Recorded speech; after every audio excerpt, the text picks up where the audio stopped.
Tapos na yung rally, pero hindi ka pa din nakapag-sorry sa partner mo ng maayos.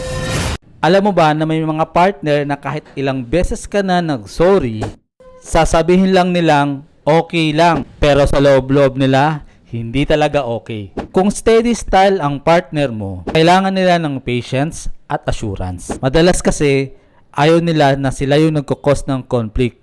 Kaya, tinatago na lang nila kung totoong nararamdaman nila. Kaya, pag nagsorry ka, gawin mo lang simple, pero ipakita mong kaya ka nilang pagkatiwalaan ulit. Halimbawa, pasensya na, hindi ko talaga naisip yung nararamdaman mo. Next time, mas iingatan ko. Sa kanila, hindi lang words ang mahalaga, kundi yung consistency na hindi mo na uulitin. Pero paano kung yung partner mo, super logical, laging naghahanap ng detalye at facts? Yun ang corrective style. At yan yung susunod nating pag-uusapan. Kaya siguraduhin mong nakapalo ka dito para hindi mo ma-miss yung next video.